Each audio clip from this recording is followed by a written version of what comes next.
여러분, 귀한 교회, 정말 전통과 역사가 있는 우리 귀한 교회에 부족한 사람을 초청해 주셔서 진심으로 감사드립니다. 오늘과 내일 새벽, 그리고 내일 저녁, 이렇게 그 다음 새벽 해서 저희들이 함께 한 시간 이렇게 말씀을 나누는 중에 하나님께서 우리 한 사람 한 사람을 정말 만나시는, 그리고 우리 하나님의 거룩하신 존전 앞에 우리가 개인적으로 설 수 있는 그런 복된 귀한 시간이 되면 정말 좋겠습니다. 저는 소개받은 대로 내수동 교회에서 올해로 19년 차 사역을 하고 있습니다. 철없이 이런 나이에 담임 사역을 하면서 돌아보면, 정말 내가 참 부족한 가운데 성도들을 힘들게 했다 하는 그런 생각들이 들기도 하고, 벌써 그렇게 해서 18년이 지나고 이제 19년 차가 되었는데, 우리 귀한 윤 목사님을 이렇게 만나 뵈니까 정말 겸손하고 착하시고 순수하시고, 그래서 우리 목사님 정말 귀한 분을 이 교회에 보내셨구나, 제가 그 생각을 많이 했습니다. 자, 여러분, 제가 이렇게 정한 시간을 이렇게 오바를 하면 내일이 지장이 있고 또 새벽에도 1분도 오바를 하면 안 되겠다는 그런 생각을 제가 하게 되었습니다.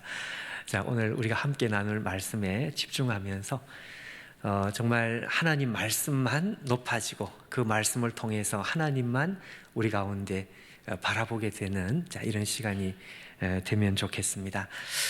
여러분, 사울의 인생에서 아주 결정적인 시간, 오늘 사건을 우리가 함께 읽었는데, 사울이라는 사람이 초대 왕이 되고 난 뒤에, 이스라엘이 왕이 되고 난 뒤에 결정적으로 폐위 선언을 당하는 그 시작점이라고 할 수 있습니다. 자, 여러분, 우리가 방금 본문을 읽었는데요, 오늘 이 상황은 아주 위급한 상황, 그리고 아주 절박한 상황이죠. 우리가 방금 읽은 그대로 전쟁을 해야 하는데, 그리고 우리 군사들이 이렇게 동요하는 이런 상황인데, 빨리 군대를 이렇게 수습을 해서 적군들과 맞서서 싸워도 지금 이길까 말까 하는 그런 위급한 상황인데, 제사를 집례해야 될 이 사무엘이라는 선지자가 정한 시간에 안 온단 말이죠. 무려 7일입니다. 7일. 이 사울이 어쩔 수 없이 기다리다 어쩔 수 없이 번제를 사울 왕이 이렇게 드리게 됩니다. 근데 바로 그때 사무엘이 나타나죠. 그리고 사무엘이 나타나서 이 사울 왕을 향해서 엄청난 실망을 하고, 실망 정도가 아니고 멸망 선언을 합니다. 폐위 선언을 해버립니다. 우리가 읽은 14절 말씀대로 왕의 나라가 길지 못할 것이다. 자, 이렇게 폐위 선언을 해버립니다.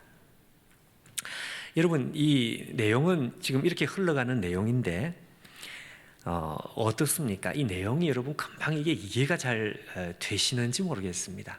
금방 읽으면 이 말이 좀 이해가 잘 되지 않습니다. 왜 그런가 하니까요, 이 사울 왕이 잘했다는 것은 아니지만, 그래도 사울 왕이 처음부터 의도적으로 이렇게 나쁜 일을 하겠다 이렇게 생각을 하고 이 일을 한 것이 아니죠. 우리가 지금 방금 읽은 그대로 지금 부득이한 상황이었다는 것을 사울 왕이 설명을 하고 있습니다. 물론 사울이 잘했다는 것이 아니고요, 여러분, 사울 왕이 자기가 참 잘한 것은 아니지만, 잘못했지만, 왜 내가 이런 일을 했는지를 사무엘 선지자에게 설명을 하고 있습니다. 그렇죠? 본인의 입으로 설명을 하고 있잖아요. 11절 12절에 사울이 가로되 백성은 나에게 흩어지고 선지자는 정한 기한이 안 오고 뭐 이렇게 해서 설명을 한다 이거죠. 여러분 왜 설명을 하는 것일까요? 설명을 하는 이유는 이게 설명을 할 만하다고 생각했기 때문에 설명을 한 것입니다. 다시 말하면 정상 참작, 본인이 지지를 받는 것은 아닐지라도 야단을 맞을 때 맞을지라도 그래도 정상 참작이 조금이라도 될 것이다. 그렇게 예상을 하고 오늘 이 설명을 하는 것입니다. 그렇지 않다면 설명할 이유가 없죠. 그러니까 어느 정도 본인이 야단을 맞을 때 맞더라도 약간이라도 이해가 될 그런 소지가 있다. 이제 이렇게 생각을 하고 이렇게 설명을 했다 이거죠. 자, 그러면 사무엘의 입장에서는 그런 정상 참작도 좀 하고 이러면서 뭐 야단을 칠 것은 야단을 치고 뭐 이렇게 교통 정리가 되면 좋겠는데 우리가 보는 대로 말이죠. 놀랍습니다. 전혀 다른 어떤 말이 없습니다. 그리고 바로 폐위 선언을 해버리는 거예요. 멸망 선언을 해버립니다. 야, 어떻게 이럴 수 있을까? 또 여러분 조금 다시 한번 생각을 해보니까 이 약속을 누가 먼저 어겼냐 이거죠. 사무엘이 먼저 어긴 것 아닙니까? 사무엘이 제 시간에 왔으면 사울이 그렇게 했겠냐 이거죠. 여러분 저는 지금 사울을 두둔하고 있는 게 아니고 이 상황이 좀 이해가 잘 안 된다는 걸 좀 이렇게 우리가 생각을 해보자는 것인데요. 사무엘이 약속을 먼저 어겼어요. 그것도 한두 시간이 아니고 무려 여러분 7일입니다. 7일. 세상에 약속을 7일 어기는 약속이 있습니까? 그리고 7일이 늦게 나타났는데 미안하다는 말이 없어요. 저 같으면 미안하다는 말로 시작을 할 것 같은데 미안하다는 말도 안 해. 그리고 그냥 폐위를 시켜버리는 거예요. 여러분 연애할 때 남편과 아내, 그때는 남편 아내는 아니지만 여러분 약속 장소에 약속 시간에 이렇게 늦게 나타나 보신 적 있습니까? 아니면 상대편이 늦게 자리에 나타난 그런 경험 있으시죠? 저도 그런 기억이 많이 있습니다. 저는 분명히 제 시간에 갔는데 지금 이제 제 아내 그 집사람이 그 당시에 이제 10분 아니라 20분, 한 30분 자, 이 정도 되면 약간 이렇게 좀 열이 날 그 가능성이 있거든요. 저도 웬만하면 이렇게 열을 내는 사람은 아닌데 20분이 지나고 30분이 넘어가면 기분이 좀 안 좋을 때가 있거든요. 그래도 이제 또 이렇게 화를 낼 수 없으니 이렇게 좀 참는단 말이죠. 그 참으면 이제 약간 표정이 이렇게 나타나니까 그 정도는 좀 이해를 해줘야 되는데 집사람이 나타나서 제 표정을 이렇게 보더니 아니 남자가 좀 늦었다고 그 표정이 그렇게 일그러지면 어떡하느냐 이러면서 따지는 거예요. 아니 나는 그래도 최선을 다해서 참았는데 늦게 나타난 사람이 이렇게 막 긁는다 이거죠. 지금 그 생각하니까 지금 또 열이 나는 거예요. 또 20년 전의 이야기인데 또 이렇게 열이 나는. 여러분 마치 그와 같은 거 아니겠습니까? 아니 분명히 저쪽이 늦었단 말이에요. 저쪽이 늦었으면 늦은 쪽이 사과를 하든지 이렇게 해서 이야기가 왔다 갔다 해야 될 것 같은데 늦은 쪽이 오히려 열을 내고 늦은 쪽이 뭘 잘한 것처럼 이렇게 열을 내고 근데 마치 지금 이야기가 그런 것 같은 생각이죠. 사무엘이 늦었습니다. 그것도 한두 시간이 아니고 30분이 아니라 세상에 7일이 늦었습니다. 일주일이 늦었습니다. 그럼 나타나서 빌든지 이렇게 해야 될 것 같은데 그냥 바로 폐위 선언을 해버리는 거예요. 여러분 이걸 우리가 어떻게 이해를 하면 좋겠습니까? 왜 하나님의 사람은 이렇게 하는 이유가 도대체 뭐냐 이거죠. 자, 여러분 우리가 이 상황을 조금 깊이 이해하기 위해서 이해를 위해서 우리가 이 생각을 한번 해볼 필요가 있습니다. 자, 여러분, 만약에 말이죠, 이 사울 왕이 사무엘을 기다리다가 7일 늦게 온 사무엘을 만약에 여러분 끝까지 기다렸다면 어떻게 됐을까요? 그러니까 7일 늦게 나타나는지를 모르고, 물론 언제 올지 모르니까요, 하여튼 끝까지 기다렸어요. 사무엘은 뭐 더 늦게 나타났으면 뭐 더 늦게 나타났겠죠. 하여튼 끝까지 기다렸으면 어떤 일이 벌어졌을까 한번 생각을 해보죠. 이 이해를 돕기 위해서 이 질문이 필요합니다.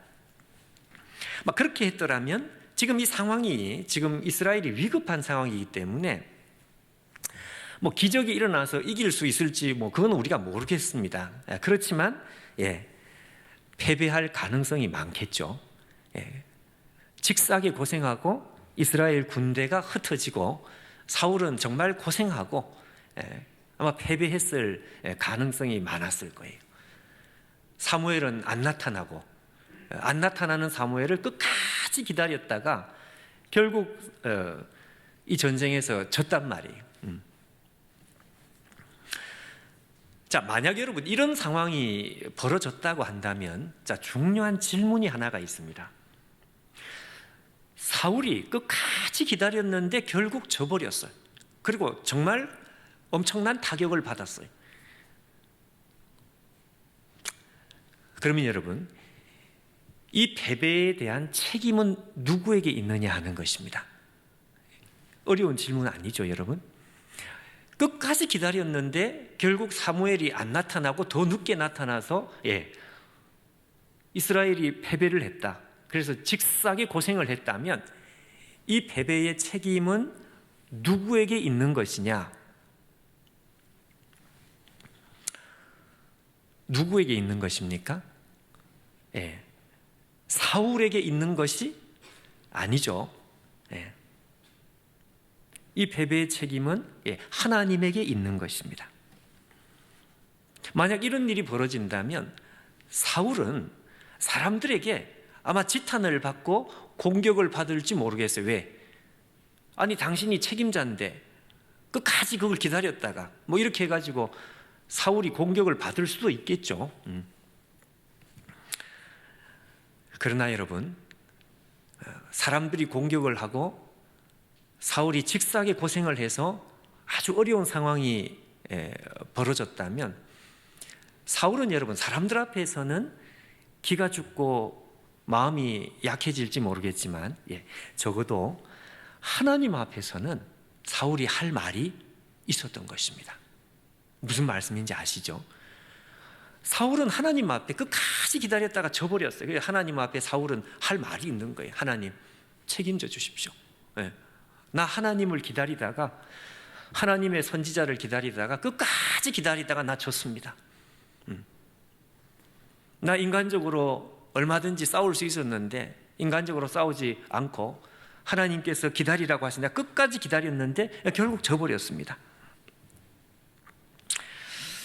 자, 여러분, 사람들 앞에서 사울은 큰 소리를 치지 못할 수 있을지 모르겠지만 하나님 앞에서는 적어도 큰 소리를 칠 수 있었던 거예요. 만약 그렇게 된다면. 자, 여러분, 이렇게 될 때 하나님께서는 사울을 향해서 성공을 했다고 말을 할까요? 실패를 했다고 말을 할까요? 무슨 말씀인지 이해가 되시죠? 끝까지 기다렸다가 패배를 했다면 하나님께서는 사울을 향해서 뭐라고 말씀하시겠느냐, 그 말씀입니다.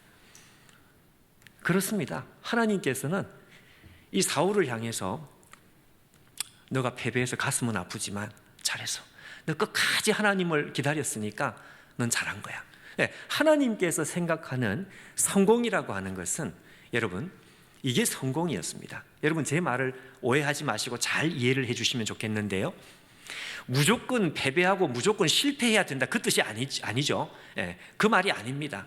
그게 아니라 하나님께서 생각하시는 성공은 우리가 이 세상에서 잘 되든지 잘 못 되든지 그게 문제가 아니고, 하나님을 끝까지 기다렸다면, 하나님을 끝까지 기다렸는데 잘 되면 좋은 것이고 안 되더라도, 인간적으로 안 되더라도 하나님 보실 땐 그것을 실패라고 말씀하지 않는다 이거죠.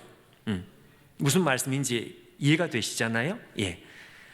자, 하나님께서 생각하는 성공은 이것이었습니다. 만약 여러분, 사울이 기다리고 기다렸는데 정말 끝까지 안 나타났어요. 사무엘이 안 나타났어요. 그럼 여러분, 사울은 그날 졌어야 합니다. 그리고 하나님 앞에 큰 소리 쳤어야 합니다. 이게 사울의 성공이었습니다.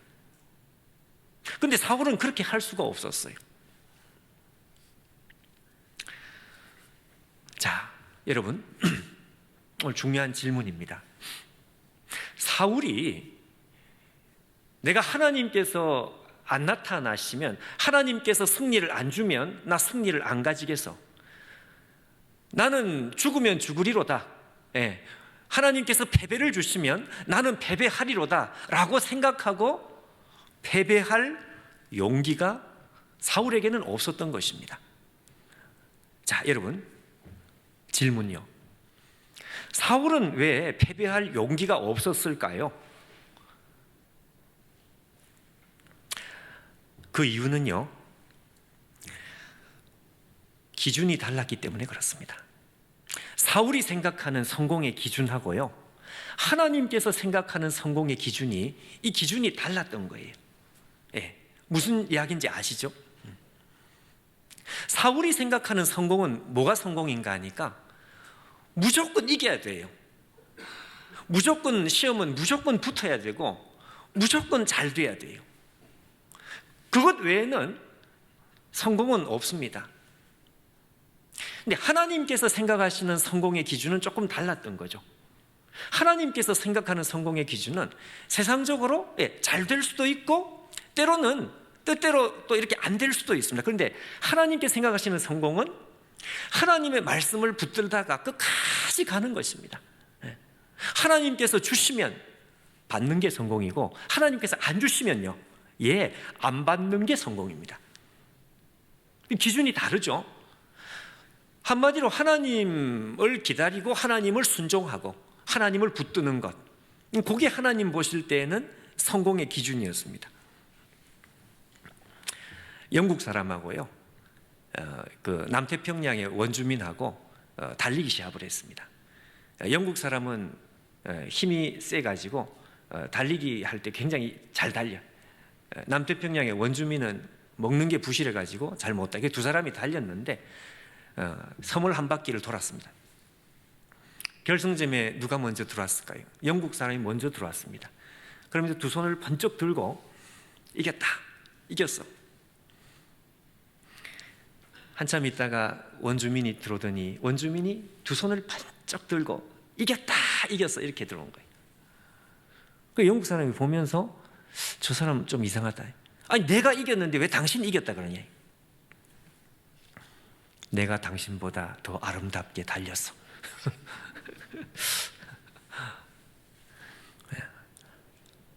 이 두 사람이 기준이 달랐던 거예요. 기준.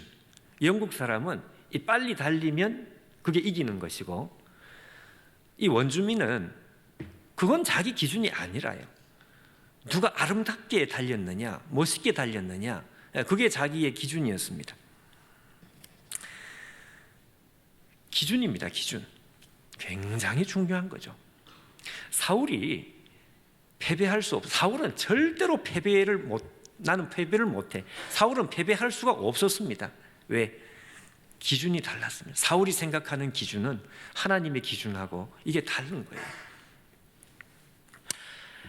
여러분, 앞에 자막을 한번 봐주실까요? 미가서 1장 7절을 한번 보십시오. 여기 보면 이런 말씀이 있습니다. 하나님께서 예루살렘을 향해서 무슨 말씀을 하시는가 하면, 새긴 우상들은 다 부서지고 음행의 값은 다 불살라지며 내가 그 목상들을 다 깨뜨리는데, 자, 이런 말이 있습니다. 예루살렘은 기생의 값으로 모았은즉 기생의 값으로 돌아가리라. 저 표현이 너무 적나라하니까 이걸 이제 번역을 할 때 좀 점잖하게 번역을 좀 한 것 같은데, 좀 표현이 죄송하지만요, 창기의 화대 이런 말을 합니다. 창기의 화대. 그러니까 하나님 백성들이 모은 재산이 하나님 보실 때에는 창기의 화대다 이런 말씀을 하는 거예요. 이게 무슨 말일까요? 쉬운 말로 내가 준 게 아니다 이것입니다. 하나님께서 준 게 아니에요. 여러분, 하나님께서 주시면 이게 받는 게 성공입니다. 받아야 되죠, 당연히. 근데 하나님께서 안 주셨는데 내가 받으면 이건 여러분 성공이 아닙니다. 남편이 결혼할 때 반지를 분명히 하나를 줬어요. 결혼 반지 하나.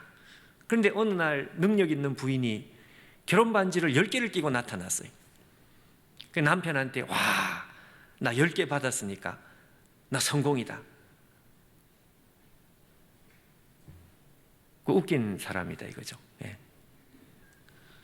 여러분, 남편이 하나를 주면 하나를 가지는 게 성공이지, 남편은 하나를 주었는데 자기는 10개를 가지고, 이거 그게 뭐냐? 이게 하나님께서 하시는 말씀은 이게 창기의 화대와 똑같은 것이다. 여러분, 하나님께서 안 주시면은 절대로 받으면 안 됩니다. 이걸 절대로 가져야 되겠다고 생각하는 이유가 뭔가 하니까요, 기준이 달라서 그렇습니다. 기준. 사울의 기준하고 하나님의 기준은 이게 지금 다른 것입니다. 다른 것. 그래서 사울은 패배할 수가 없었습니다. 나는 죽어도 이겨야 돼. 여러분, 더 중요한 질문을 하나를 더 해야 되거든요. 더 중요한 질문이 뭔가 하니까, 왜 기준이 달랐을까? 여러분, 기준이 다른 이유가 뭘까 하는 것입니다. 왜 하나님의 기준과 사울의 기준은 달랐을까? 성공의 기준이 왜 하나님과 사울은 다르냐 이것입니다. 그 이유는 간단합니다, 여러분. 기준이 다른 이유는, 성공의 기준이 다른 이유는 목적이 다르기 때문에 그렇습니다. 목적. 내가 뭘 가질 것이다. 내가 가져야 될 어떤 목적, 내가 가야 될 어떤 목적지. 목적지가 다르면 여러분 기준은 달라지게 되어 있습니다. 이게 오늘 가장 중요한 부분입니다. 예를 하나 들어보겠습니다. 여러분, 최근에 나온 영화 아니라 오래전에 나온 영화인데요, 천국의 아이들이라는 영화가 있습니다. 이란이라는 나라에서 만든 영화입니다.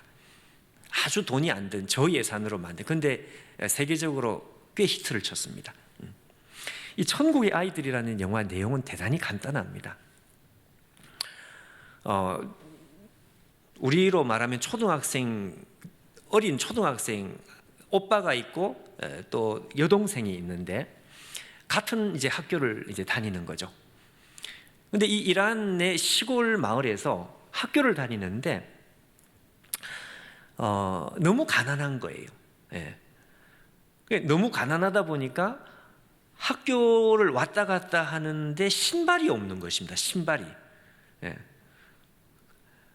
그래가지고 신발 한 켤레, 그것도 다 떨어진 운동화 한 켤레를 가지고 오전에 오빠가 신고 갔다 오면 오후에 신발을 바꿔서 동생이 그 신발을 신고 오후에 학교를 갔다 오는 거예요. 오전, 오후 이렇게 하니까 여기서 모르는 세대들도 분명히 계시는데, 제가 어릴 때만 해도요, 학생 수가, 초등학교 학생 수가, 그 당시에는 국민학교 학생 수가 너무 많아가지고 오전반, 오후반이 있었습니다. 연세가 있으신 분들은 다 아시잖아요. 기억이 다 나시죠. 한 반에 뭐 70명이 더 되니까 오전에 수업 한 번, 오후에 오전반, 오후반. 이게 아마 거기도 그랬던 것 같아요. 그리고 오전에 오빠가 갔다 오고 오후에는 여동생이 갔다 오고. 근데 어느 날 학교에서 큰 프랜카드가 붙었습니다. 달리기 시합을 하는데 이 달리기 시합에서 3등상이 뭔가 하니까 운동화였던 거예요. 운동화. 2등상은 더 좋겠죠. 1등상은 더 좋겠죠. 근데 이 오빠의 눈에 그 3등상이 눈에 들어오기 시작해요. 저거다, 저거.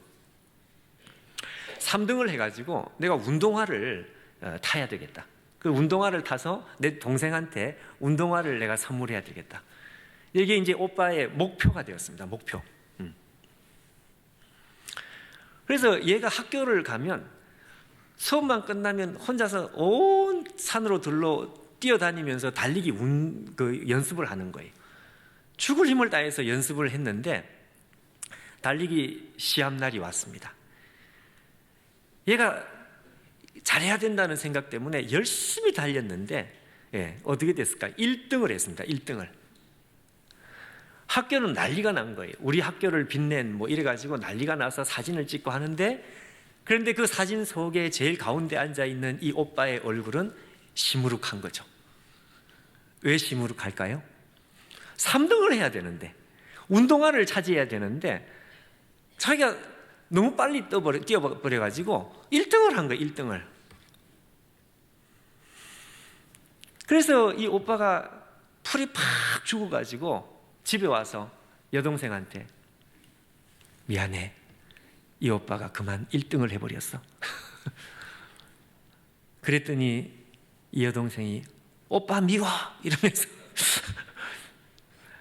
오빠 미워 이러면서 자기 방으로 들어가 버렸어요.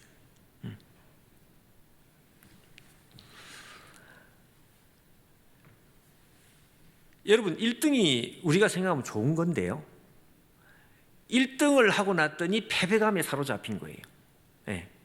1등을 하고 너무너무 실망을 했습니다. 왜 그럴까요? 왜 이런 기준이 달라졌을까요? 그렇습니다. 처음부터 목적이 달랐기 때문에 그렇습니다. 목적이. 처음부터 이 오빠의 목적은 1등이 아니었어요. 처음부터 이 오빠의 목적은 딱 한 가지, 운동화였습니다. 운동화. 목적이 운동화가 되다 보니까 다른 사람들이 생각하는 거하고는 기준이 달라져 버렸어요. 1등을 한다고 좋은 게 아니다 이거예요. 1등을 하면 안 되는 거예요. 운동화를 차지해야 되니까.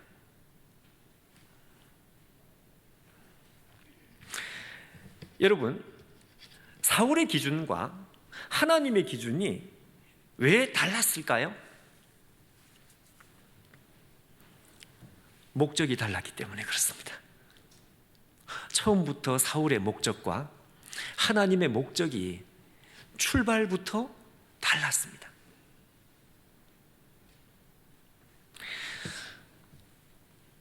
하나님의 목적은 하나님의 나라였고 사울이었고 사울을 사랑하는 것이었고, 근데 사울의 목적은 하나님의 나라가 아니었습니다.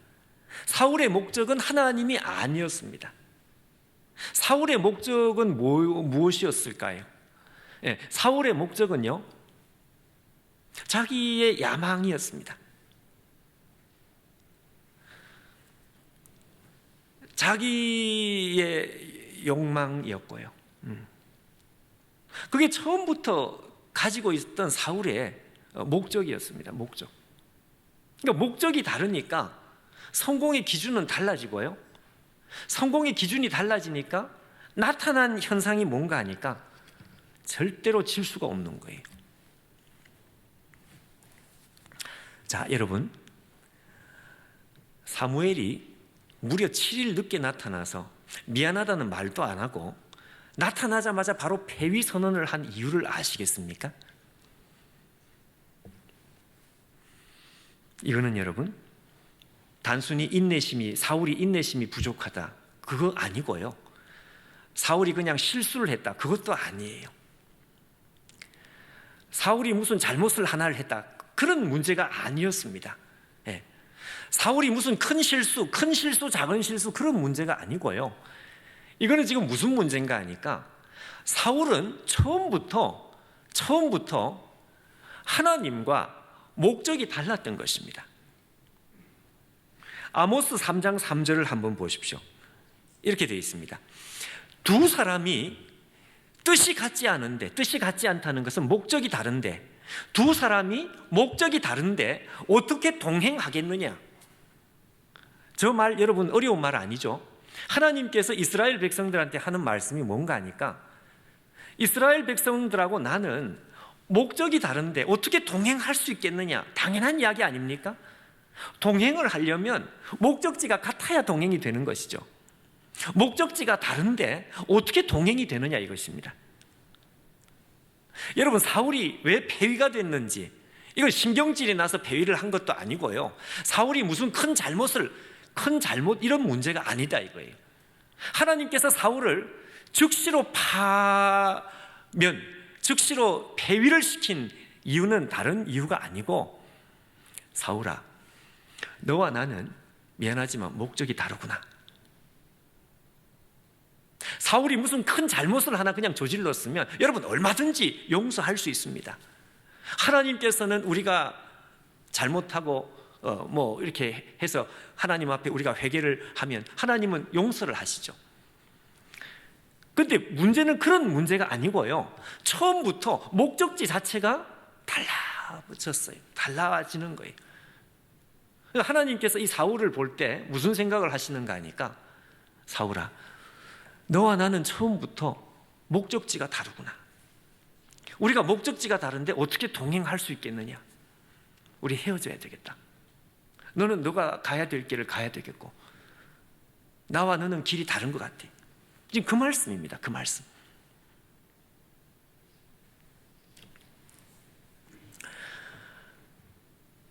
두 사람이, 방금 읽은 이 아모스 3장 3절, 두 사람이 뜻이 같지 않은데 어떻게 동행할 수 있겠느냐? 여러분, 이 말씀은 사울 왕 이후에 꽤 오랜 시간이 지난 후, 수백 년이 지난 후에 북쪽 이스라엘입니다. 남유다가 아니라 북쪽 이스라엘이 멸망하기 직전에 하나님께서 이스라엘 나라 전체를 향해서 하는 말씀이었습니다. 하나님께서 뭘 쳐다보고 계시는가 하니까요, 이스라엘 나라 전체를 쳐다보면서 가만히 보니까 너희들과 나는 목적이 다른 것 같아. 목적지가 근본적으로 다른 것 같아. 우리 헤어져야 되겠어. 자, 여러분, 저는 우리가 오늘 이렇게 나누는 말씀의 기회가 내일 새벽하고 모레 새벽하고 사실 몇 번 없거든요. 몇 번 되지 않는 이 기회에 저는 이렇게 좀 지역적인 그런 말씀을 나누고 싶기보다는요, 우리 인생에 제일 중요한 한 가지가 뭘까? 오늘 이 말씀을 함께 나누고 싶은 것입니다. 여러분, 저는 이 자리에 저보다 연배가 높으신 어르신들이 더 많으신데 아직 그렇게 많은 인생을 산 것은 아니지만 그런 생각을 해봅니다. 야, 인생이란 참 이렇게 단순하지 않겠느냐? 단순한 거 아니겠냐? 왜냐하면 하나님 앞에 우리가 많은 인생의 우여곡절이 있는 것 같은데도 여러분 돌아보십시오. 지나온 시간을 한번 돌아보면 생각나는 거 별로 없고요, 정말 중요한 것은 한두 가지 말고는 없는 거예요. 그 한두 가지가 뭔가 하니까 목적입니다. 목적. 여러분, 하나님께서 오늘 우리에게 무슨 질문을 하시는가 하니까 우리 한 사람 한 사람을 향해서 바로 오늘 이 말씀을 가지고 우리 인생에 진지한 질문을 하시는 거죠. 질문을. 무슨 질문요? 아무개야, 네 인생의 목적이 도대체 뭐냐? 네가 믿는 신앙이 너의 인생의 목적이고 전부냐?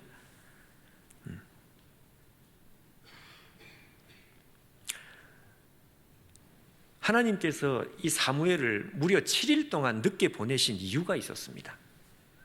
왜?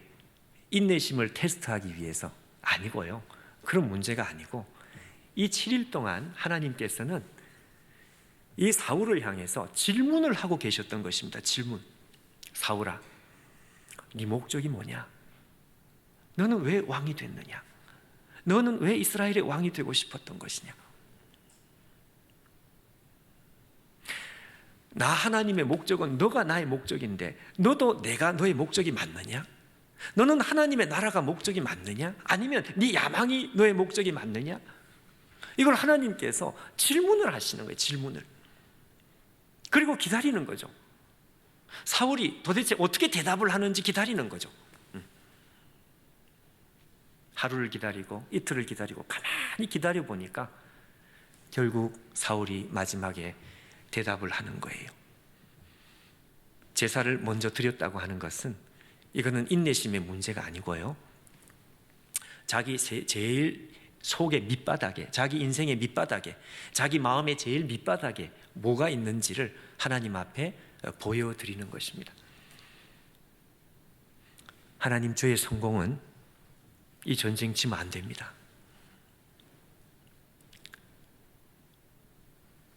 하나님을 섬기는 것도 나쁜 것은 아니지만 그렇다고 해서 그것이 내 인생의 첫 번째 목적은 아닙니다. 내 인생의 첫 번째 목적은 내 야망입니다.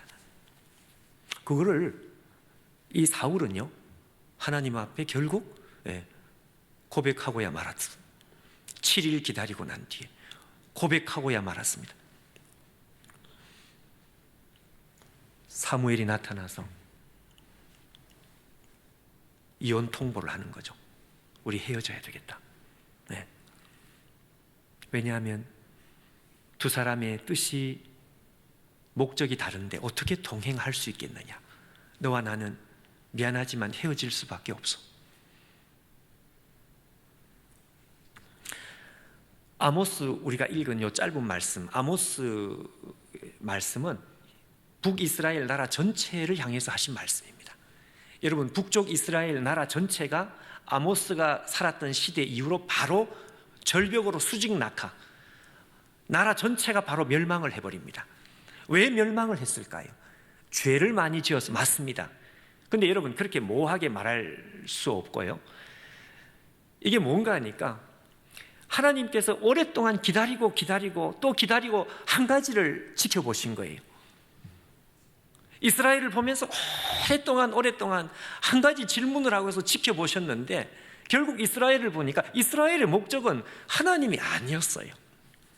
이스라엘의 목적은 하나님이 아니고 자기의 야망이었고 자기의 욕망이었습니다. 그럼 하나님은 두 번째, 세 번째 저 멀리 있는, 이스라엘이 이 아모스 시대에는 굉장히 잘 살았거든요. 이걸 때 아닌 부강이라고 합니다. 이스라엘이, 이 아모스라는 선지자가 살아있을 때에는 이스라엘 백성들이 엄청나게 부강했습니다. 하나님께서 부강함을 주신 것입니다. 부강함을. 왜 하나님께서 그들에게 때 아닌 부강을 주셨을까요? 이것 역시 하나님의 질문이었습니다. 질문. 여러분, 없는 사람들은 뭐라고 이야기하고 싶은가 하니까, 늘 고생하고 없이 살던 사람들은 하나님 한번 줘보십시오. 저도 한번 줘보시면 나 하나님 위해서 잘 살 수 있습니다. 이런 이야기를 하고 싶은 거죠. 이스라엘 백성들이 하나님 앞에 오랜 시간 동안 하도 말을 안 들으니까 하나님께서 마지막으로 일종의, 여러분 극약 처방이라는 이야기 아시잖아요. 극약 처방. 하도 말을 안 들으니까 마지막으로 하나님께서 주신 게 뭔가 하니까 부강함이었습니다. 힘과 돈이었습니다. 이스라엘 백성들에게 하나님께서 한번 안겨줘 보신 거죠. 안겨줘 봤더니 결국 하나님께서 확인을 하고야 말았습니다. 무슨 확인? 그렇구나, 사울과 똑같은 거예요. 네. 너희들의 목적은 나의 목적과 다르구나. 여러분, 오늘 이 시간 우리가 무슨 생각을 해야 되는가 하니까요, 하나님의 목적이 무엇인가? 여러분, 하나님의 목적이 뭐라고 생각하십니까? 영국에 존경받는 목사님 중에 샌디 밀러라는 분이 있습니다.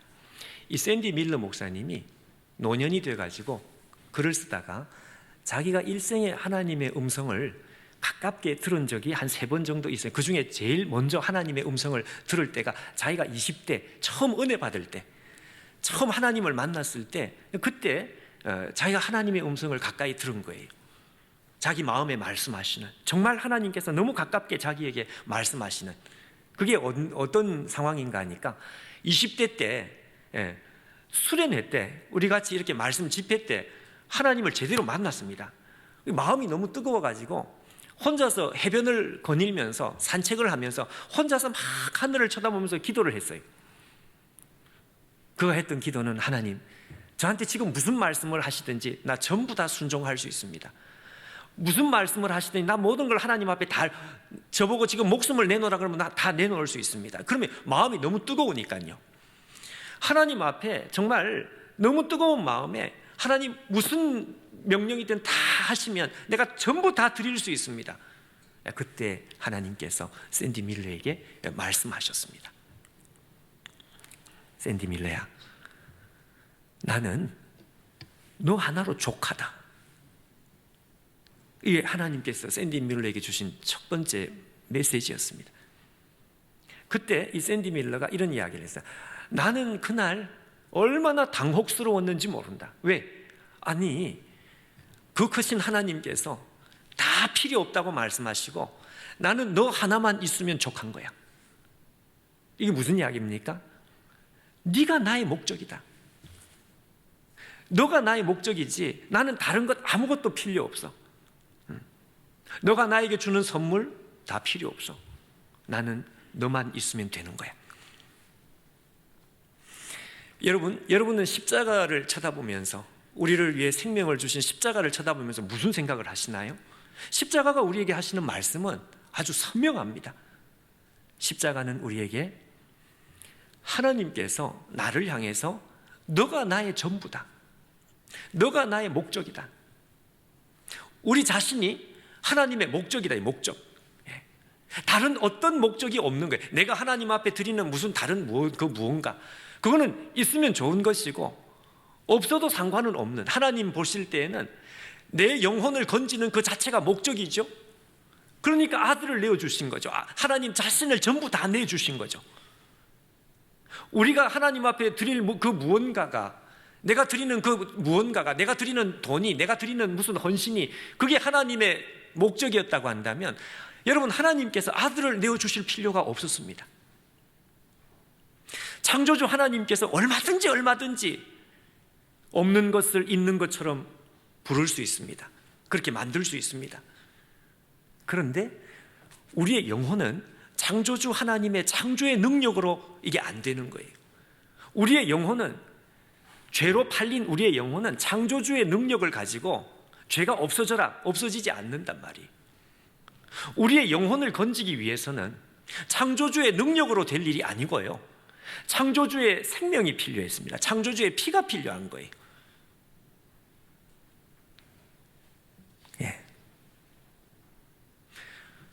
창조주의 생명을 우리를 위해서 주셨다는 것은 우리에게 뭘 말씀하는가 하니까요, 우리 자신을 향해서 너가 나의 전부다.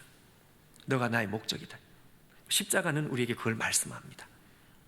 그러면서 우리한테 하나님께서 요구를 하시는 거죠. 요청을 하시는 거죠. 너도 나를 향해서 그렇게 해주면 안 되겠느냐. 하나님, 당신께서 내 전부입니다. 하나님, 당신께서 내 목적입니다. 하나님께서 나에게 좋은 것을 주시면 그러면 좋은 것이지만 안 주셔도 괜찮습니다. 왜?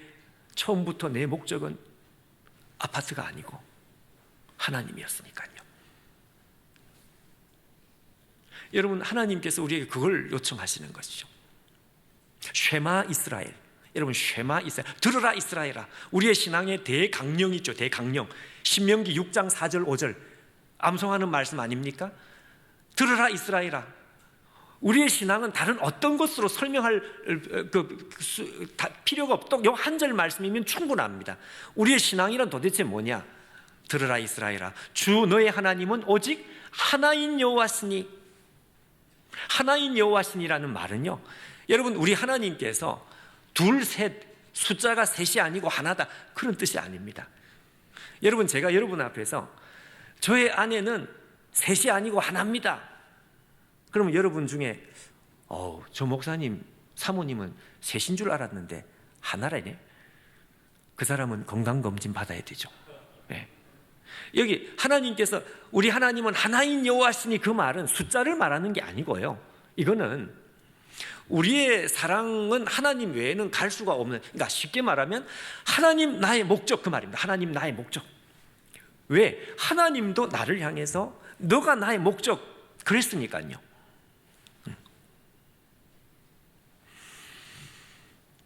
이걸 하나님께서는 우리에게 질문을 하고 싶어 하시는 거예요. 사울에게만 질문하고 싶은 게 아니고 우리에게 질문하고 싶은 것이다. 근데 저는 목회를 하면서 어떤 생각을 하는가 하니까, 우리가 연약하기 때문에 하나님께서 기회를 주시고 기회를 주시다가 우리의 일생을 가지고 이 질문을 하시는 거예요. 정말로 하나님께서 나에게 70평생, 80평, 요새는 100세 인생, 100년을 우리 가운데 허락하시면서 우리한테 끊임없이 이 질문을 하시는 거예요. 끊임없이 똑같은 질문을 하시는 거예요. 아무개야, 내가 너의 목적이냐?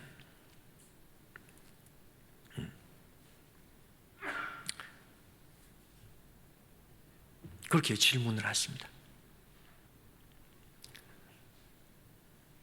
근데 만약에 우리가 하나님이 우리의 목적이 아닐 때, 그 사람이 구원을 받을 수 있을지 없을지 자신할 수 없습니다. 진짜 하나님의 백성인지 아닌지 저는 모르겠어요. 두려운 이야기죠. 여러분, 이 말씀은 두려운 말씀입니다. 우리가 한평생 살고, 여러분, 저는 결국 딱 한마디 고백하고 하나님 앞에 가는 것이다. 한마디 고백이에요. 하나님, 당신께서 나의 전부 맞습니다. 하나님, 당신께서 나의 목적이 맞습니다. 그 외에는 아무것도 없습니다.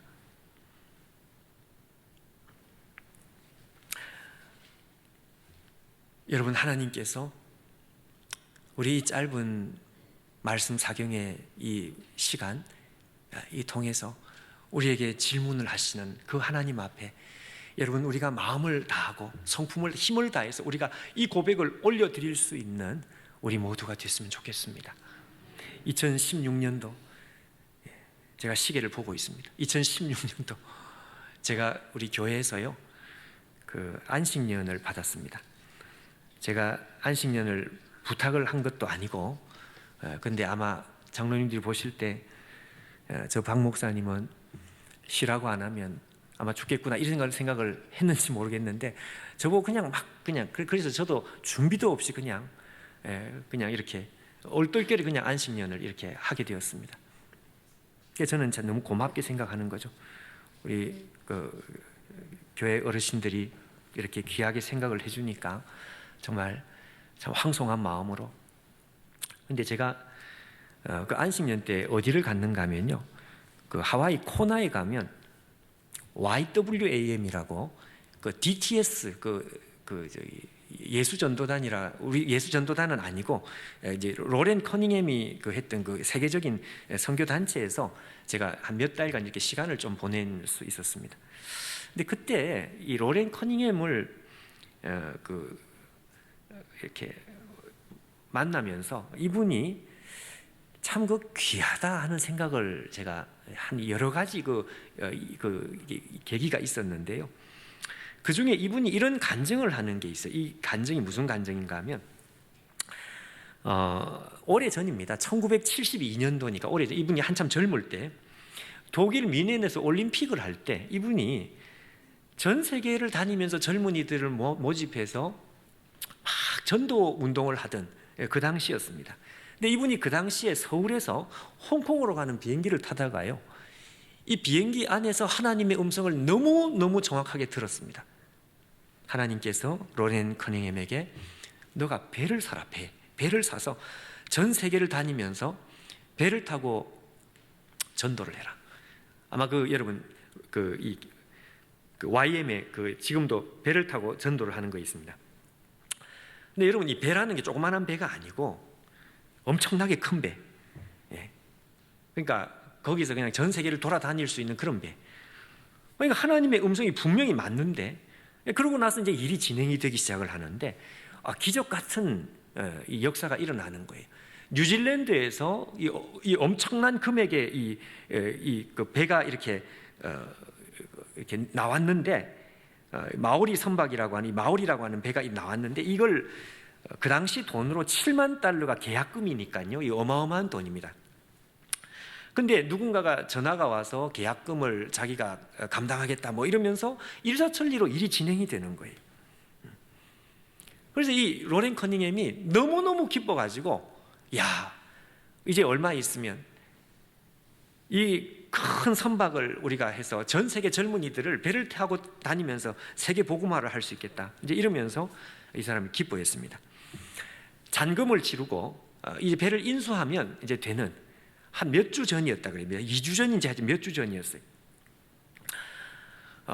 일본 오사카에서 YWAM 그 지도자 93명을 만나기 위해서 오사카로 가기 전, 그러니까 한 3일 전에 이 사람이 환상을 하나를 보게 됩니다. 환상. 그 환상이 무슨 환상인가 하니까요. 전 세계 YM 지도자들이 한 자리에 모였습니다. 환상 속에. 근데 이 사람들이 모여가지고 우리가 배를 얻었습니다 이러면서 막 환호를 하고 좋아하는데 너무너무 깊어서 춤을 추고 난리가 난 거예요. 그 환상 속에서.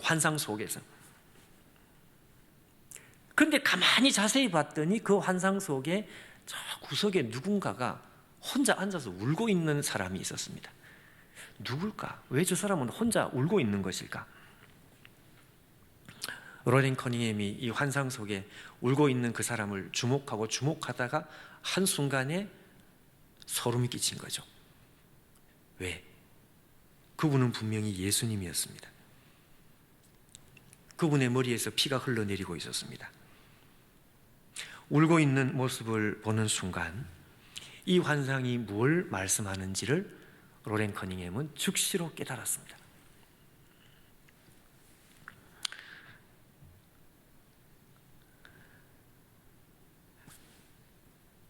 자기의 목적이 예수님이 아니고 배가 되어버린 거예요.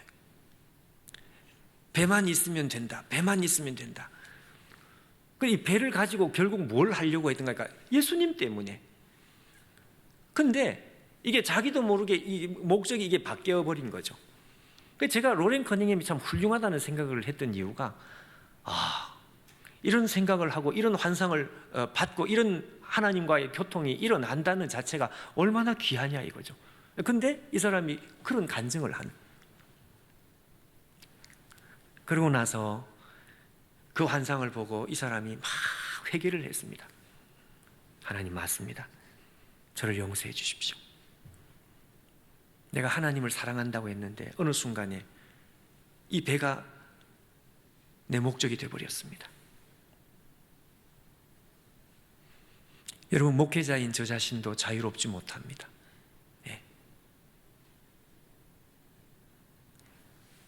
교회가 잘 되면 좋겠다. 그 여러분 나쁜 생각은 아닌데 좋은 생각인데, 그런데 어느 순간에 하나님도 없고요, 예수님도 없고, 그냥 그게 내 목적이 돼가지고, 그게 그냥 내 야망이 돼가지고 그렇게 될 수 있거든요. 목회자만 그런 건 아니죠. 교회를 섬기는 누구든지 그렇게 될 수 있는 거죠.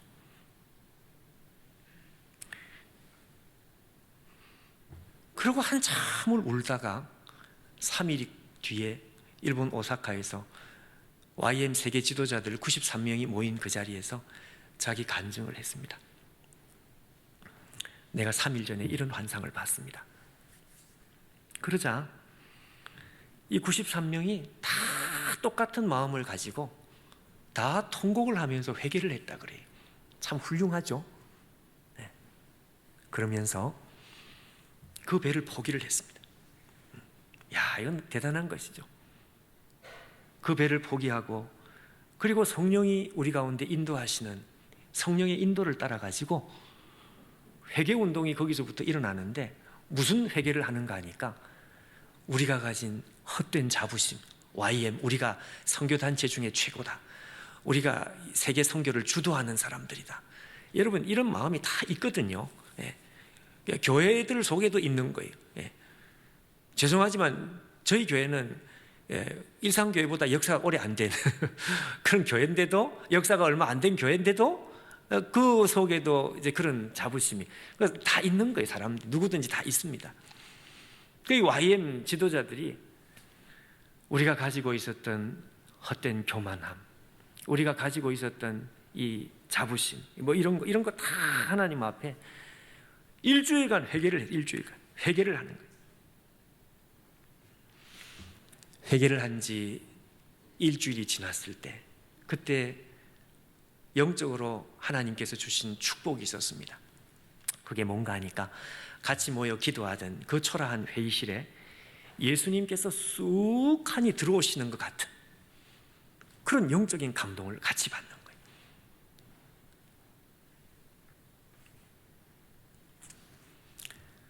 여러분, 우리 평생에 저는 하나님께서 우리에게 요 한 가지 질문을 하시면서 우리 인생을 지켜보는 것입니다. 우리의 시간을, 우리의 생명의 시간을 연장을 시키시는 이유도 우리의 고백이 시원찮으니까 더 기다리는 것이죠.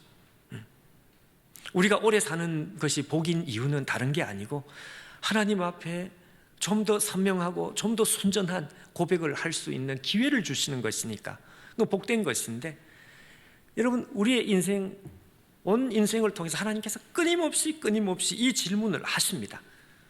아무개야, 너의 인생의 목적이 뭐냐?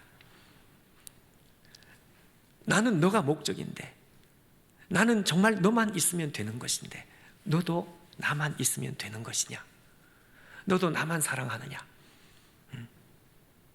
그걸 질문을 하시는 거예요. 사랑하는 여러분,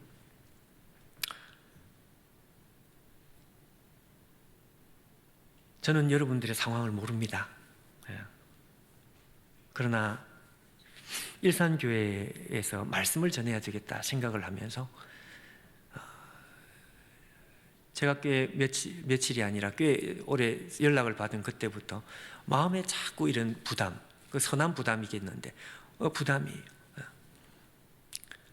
그저 내가 1시간 설교를 하면 된다 이렇게 생각을 했으면 그런 부담이 좀 없었을지 모르겠는데, 내가 무슨 설교를 아무리 잘한들 하나님께서 우리 한 사람 한 사람 마음속에 직접 만나는 일이 없으면 이거는 아무런 것이 아니다. 하나님 직접 만나 주시고 직접 말씀해 주시고 저는 도구가 되게 해주시고, 그게 여러분 저의 기도의 제목이었고 오늘까지 저의 마음에 똑같은 기도의 부담입니다. 기도의 부담을 가지고 왔습니다. 여러분, 하나님께서 오늘 우리 한 사람 한 사람에게 십자가를 앞에 놓고 우리에게 질문을 하신다, 이 사실을 기억하시면 좋겠습니다. 하나님, 오늘 우리 하나님께서 나에게 하시는 이 질문 앞에 내가 고개를 돌리고 외면하지 않겠습니다. 하나님 당신께서 나의 전부가 맞습니다. 내가 십자가를 처음 만났을 때 그때 하나님께서 나에게 받으신 그 고백, 지금은 훨씬 진하게, 훨씬 분명하게, 훨씬 뜨거운 마음으로 하나님, 내가 똑같은 고백을 합니다. 우리 인생의 마지막 순간에 여러분, 우리가 이렇게 고백해야 되겠습니다. 하나님, 내가 처음 하나님 앞에 고백했던 그 고백 그대로입니다. 아니, 그때보다 훨씬 더 강력합니다. 하나님, 당신만이 내 전부입니다. 그동안 내가 살아오면서 하나님이 전부라고 말만 하면서 실제로는 내 야망을 쫓아서, 내 체면을 쫓아서, 다른 사람의 인정을 쫓아서 살아왔던 것이 있다면 하나님 용서해 주세요.